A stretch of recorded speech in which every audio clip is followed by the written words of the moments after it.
Hello everyone, welcome back to Market Morphine channel. நான் உங்க ரோஹித். நம்ம சேனலில் ரெகுலராக ஃபாலோ பண்ணுறவங்களுக்கு தெரியும் மண்டே ஆனால் என்ன வீடியோ வரும் அப்படின்ட்டு. அதாவது இந்த வாரத்துக்கான என்னென்ன கம்பெனி பேச போகிறோம் அதோடைய பேசிக் இன்ஃபர்மேஷன்லாம் கொடுத்துட்டு வந்திருப்பேன். ஸோ இன்னைக்கு மண்டே வீடியோ நம்ம இந்த வாரத்துக்கான கம்பெனிஸ் என்னென்ன அது எப்படி எடுத்திருக்கோம் அப்படின்னு சொல்லலாம். ஸோ ஃபஸ்ட்டு நிறைய பேர் கமெண்ட் பண்ணியிருந்தாங்க, ஒரு சில பேர் கமெண்ட் பண்ணியிருந்தாங்க. அதில் மெயினாக எம்ஐடி எம்பிஏ அப்படின்ற மிட் எம்பிஏ அப்படின்ற ஐடியிலேருந்து ஒரு 2-3 வாட்டி ஒரு பேங்கை பற்றி பேச சொல்லியிருந்தாங்க. South Indian bank and Priyanka 2.0 அப்படின்ற ஐடியில இருந்து கனரா பேங்க் பத்தி பேச சொல்லியிருந்தாங்க. அண்ட் நானா எடுத்த Reliance industries and Titan company பத்தி பேசலான்னு இருக்கேன். ஸோ இந்த ரிலையன்ஸ் இண்டஸ்ட்ரி ஏன் பேசுறேன் அப்படின்னா, இட்ஸ் இந்தியாஸ் லார்ஜஸ்ட் கம்பெனி. இத்தனை நாள் பேசாம இருக்கும். ஸ்டாக் பி வந்து ஒரு 26 ரேஞ்சில் இருக்கு. இந்தியாஸ் லார்ஜஸ்ட் கம்பெனியே வாங்கலாமா வாங்கக்கூடாதா, ஸோ அதாவது மீன்ஸ் நான் வாங்குவேனா வாங்க மாட்டேனா அப்படின்ற பேசலான்னு இருக்கேன். அண்ட் டைட்டன் கம்பெனி நம்மள பல பேருக்கு வாட்ச், ஒரு காஸ்ட்லியான நல்ல பிராண்டட் வாட்ச் அப்படின்னு கேட்ட உடனே ஃபர்ஸ்ட் மைண்டுக்குள்ள வர்றது டைட்டனா தான் இருக்கும். அண்ட் தென் இந்தியாவில் நான் சொல்றது, ஃபாரின் கண்ட்ரீஸ்ல கேட்டால் ரோலக்ஸ் இருக்கு, பல வாட்சஸ் இருக்கு. பட் இந்தியாவில் ஒரு மிட் ஏஜ்ல இருக்கிறவங்கள பார்த்து ஒரு நல்ல வாட்சை சஜஸ்ட் பண்ணுங்க, ஒரு பட்ஜெட் ஃப்ரெண்ட்லி அப்படின்னா டைட்டனா தான் சொல்லுவாங்க. ஸோ அது என்ன பண்ணுது அப்படின்னு பார்க்கலான்னு இருக்கேன். So first south Indian bank பத்தி பேசலான்னு இருக்கேன். இந்த சவுத் இந்தியன் பேங்க் வந்து என்ன பண்றாங்க அப்படின்னு பார்த்தீங்கன்னா, இது ஒரு கேரளா பேஸ்டு பேங்க். அண்ட் நார்மலா எல்லா பேங்க்கும் பண்ற மாதிரி தான் பண்றாங்க. இந்த பேங்கிங் சிஸ்டம்ஸ் ப்ரொவைட் பண்றது, பேங்கிங் சர்வீசஸ் ப்ரொவைட் பண்றது அண்ட் ட்ரெஷரரி, ஃபாரின் எக்ஸ்சேஞ்ச்ல பண்ணிட்டு இருக்காங்க. பட் மேஜரா இந்த பேங்க்ல என்ன பண்றாங்க அப்படின்னு பார்த்தீங்கன்னா, என்ஆர்ஐ கிளைண்ட்ஸ் அதிகமா இருக்காங்க. பிகாஸ் கேரளாவை நீங்க பார்த்தீங்கன்னா நிறைய என்ஆர்ஐஸ் இருப்பாங்க. அதாவது வெளிநாட்டுல வேலை செய்யறவங்க, நான் ரெசிடென்ஷியல் இந்தியன்ஸ் அதிகமா இருப்பாங்க. ஸோ கேரளா பேஸ்டு பேங்க் அப்படின்றதுனால என்ஆர்ஐ அக்கௌண்ட்ஸ் அதிகமா இருக்கும், டாலர் இன்கமும் அதிகமா இருக்கும் இந்த பேங்க்ஸ்ல, அதாவது டாலர் ஹோல்டிங்ஸ். அண்ட் இதோடைய மார்க்கெட் கேப் வந்து 6435 crores வருது. அண்ட் ஸ்டாக் பி வந்து 5.76. அதாவது ரொம்ப ரொம்ப ரொம்ப அண்டர் வேல்யூட்ல இருக்கு. 5 ஸ்டாக் பி வந்து 5. நான் இதுவரை அனாலிசிஸ் பண்ணி பேசின கம்பெனிலே ஸ்டாக் பி கம்மியா இருக்கிற கம்பெனினா அது இதுதான். புக் வேல்யூ வந்து 31 rupees, current price 30 and intrinsic value வந்து 50 rupees. மார்ஜின் ஆஃப் சேஃப்டி விட இதுவாகவே இருக்கு. ஸோ இந்த பிரைஸ்க்கு இந்த பேங்கை வாங்கலாமா? இந்த பேங்க்ல என்ன இருக்கு? இவங்க கிட்டத்தட்ட 1970s அந்த காலகட்டத்தில இருந்து ஆப்ரேட் பண்ணி, சாரி 1917 அந்த ஸ்வதேஷி மூவ்மெண்ட் அப்படின்ற மூவ்மெண்ட்ல இருந்து இந்த கம்பெனி ஆப்ரேட் ஆயிட்டு இருக்கு இந்த பேங்க். ஸோ இந்த பேங்கை வாங்கலாமா வாங்கக்கூடாதா அப்படின்றத நான் நாளைக்கு வர வீடியோல ஃபுல் டெப்தா சொல்றேன். அண்ட் தென் பிரியங்கா 2.0 அப்படின்ற ஐடியில இருந்து கேட்டிருந்த கனரா பேங்க். இந்த கனரா பேங்க் அப்படின்றது ஒரு இது கவர்மெண்ட் பேங்க். இவங்க வந்து எங்க ஸ்டார்ட் பண்றாங்க அப்படின்னு பார்த்தீங்கன்னா, 1906ல மங்களூர்ல ஸ்டார்ட் பண்றாங்க.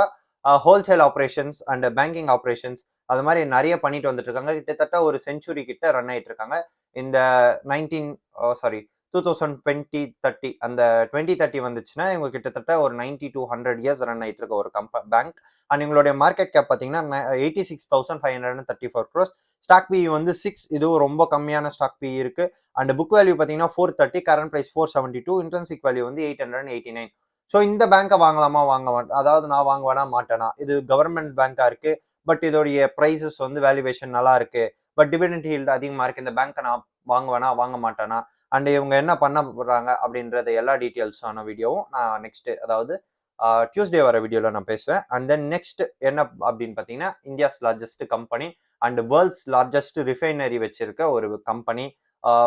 இந்தியாவில் டாப் மோஸ்ட் பணக்காரராக இருக்கிற அம்பானியோட கம்பெனி ரிலையன்ஸ் இண்டஸ்ட்ரீஸ். இது வந்து திருபாய் அம்பானி அப்படின்ட்டு ரிலையன்ஸோடைய ஃபர்ஸ்ட் ஃபவுண்டர் திருபாய் அம்பானி, இப்போ இருக்கிற முகேஷ் அம்பானியோட அப்பா ஸ்டார்ட் பண்ண ஒரு கம்பெனி தான் இது. இதோடைய மார்க்கெட் கேப் மட்டும் 18,35,733 crores. பட் இதுல ஒரு விஷயம் இருக்கு. நீங்க டாடா எடுத்துட்டீங்கன்னா டைட்டன் தனி, டாடா மோட்டார்ஸ் தனி, அண்ட் தென் டாடா கன்சியூமர்ஸ் தனி, Tata technology, Tata LXi, and then Tata consumers, அந்த மாதிரி தனித்தனியா பிரிஞ்சுட்டு இருக்கும். டிசிஎஸ் தனியா ரன் ஆயிட்டு இருக்கும். ஸோ அந்த மாதிரி தனித்தனியா ரன் ஆயிட்டு இருக்கும். பட் ரிலையன்ஸ் இண்டஸ்ட்ரீஸை பொறுத்தவரை எல்லா பிசினஸும் ஒரே இடத்துல வச்சிருப்பாங்க. பட் இதோடைய 97 to 99% ஆஃப் ரெவன்யூ கிட்டத்தட்ட அந்த எங்க வருது அப்படின்னு பாத்தீங்கன்னா, ஆயில் செக்மெண்ட்ல இருந்து நிறைய வரும். ஸோ இந்த கம்பெனியை இந்த பிரைஸ்க்கு வாங்க முடியுமா, வாங்க மாட்டானா, வாங்குவேனா மாட்டானா அப்படின்றது நான் சொல்றேன். ஸ்டாக் பி வந்து 26 and ROC return on capital employed ஒரு 9.14 இருக்கு. அண்ட் புக் வேல்யூ வந்து 1110. பட் கரண்ட் பிரைஸ் வந்து 2713. இவங்க என்ன பண்றாங்க அப்படின்னு பாத்தீங்கன்னா, பேசிக்கா நான் சொல்ற மாதிரி தான், இந்த ஆயில் பிசினஸ்ல இருக்காங்க. வெளியில இருந்து ஆயில் வாங்கி இங்க ரெஃபைன் பண்ணி பெட்ரோல், டீசல் அண்ட் எல்பிஜியை வெளியே நாட்டுக்கு சப்ளை பண்ணிட்டு வந்திருக்காங்க. இது ஒரு டாலர் பிசினஸ் பண்ற கம்பெனி தான். ஸோ இந்த கம்பெனியை நான் வாங்க வேணா மாட்டேனா அப்படின்றத நான் தர்ஸ்டே வர வீடியோல சொல்றேன். And next Titan company. அதாவது இந்த டைட்டன் கம்பெனி அப்படின்றது என்ன அப்படின்னு பார்த்தீங்கன்னா, நம்மள பல பேருக்கு தெரியும். வாட்ச் மேக்கிங் கம்பெனி அப்படின்னுட்டு. டைட்டன் வந்து வாட்சஸ் மட்டும் தான் பண்றாங்க அப்படின்னு கேட்டிங்கன்னா கிடையாது. டைட்டன்ஸ் கோல்ட் சேல் பண்ற கம்பெனியும் இருக்கு. லைக் கல்யாண் ஜுவல்லர்ஸ் அண்ட் இந்த லலிதா. ஸோ நிறைய இடத்துல கேள்விப்பட்டிருப்பீங்களா அந்த ஜுவல்ஸ் கம்பெனி. ஸோ அந்த மாதிரி இவங்க ஜுவல்ஸும் சேல் பண்ணிட்டு வந்துட்டு இருக்காங்க. அண்ட் தென் ப்ரீமியம் செக்மெண்ட்ல இருக்கிற சாரீஸும் இந்த பட்டுப்புடவையும் சேல் பண்ணிட்டு வந்துட்டு இருக்காங்க. இவங்களுடைய மார்க்கெட் கேப் என்ன அப்படின்னு பார்த்தீங்கன்னா 3,36,000 crores. ஸ்டாக் பி வந்து 102 அண்ட் புக் வேல்யூ வந்து 140. But current price 3,785. அண்ட் நீங்க இன்ட்ரென்சிக் வேல்யூ பார்த்தா கூட 698 கிட்ட இருக்கு. ஸோ இந்த கம்பெனி நான் வாங்க வேணா மாட்டேனா. அண்ட் தென் இது ஒரு டாட்டாவுடைய கம்பெனி தான். டாடா குரூப்ஸ்ல வர ஒரு கம்பெனி தான். ஸோ இந்த கம்பெனி வந்து குட் வேல்யூவேஷன்ல இருக்கா, இல்லை கொஞ்சம் லோவான வேல்யூவேஷன்ல இருக்கா, இந்த பிசினஸ் எப்படி பண்றாங்க, இவங்களுடைய மார்ஜின் என்ன அப்படின்றத நான் ஃப்ரைடே வர வீடியோல சொல்லுவேன். ஸோ இந்தந்த கம்பெனியை பத்தி இந்த வாரம் பேச போறோம் அப்படின்னு சொல்லியாச்சு. ஸோ யார் யாருக்கு எந்தெந்த கம்பெனி தெரிஞ்சுக்கணுமோ அந்தந்த நாள் வந்து அந்தந்த வீடியோ பார்த்துட்டீங்கன்னா தெரியும். ஸோ இல்லை நான் எல்லா கம்பெனி பத்தி தெரிஞ்சுக்கணும் அப்படின்னா ரெகுலரா வாட்ச் பண்ணா கண்டிப்பா இந்த எல்லா கம்பெனி பத்தி தெரிஞ்சுக்கலாம். ஸோ ஏதாச்சும் கம்பெனி பத்தி பேசணும்னா நீங்க கமெண்ட் பண்ணுங்க, அதை பத்தி நான் பேசுவேன். ஸோ இந்த வீடியோ பிடிச்சிருக்கோம் நம்புறேன். ஸோ பிடிச்சிருந்தா லைக் பண்ணிக்கோங்க, ஷேர் பண்ணிக்கோங்க, சப்ஸ்கிரைப் பண்ணிக்கோங்க. தேங்க்யூ.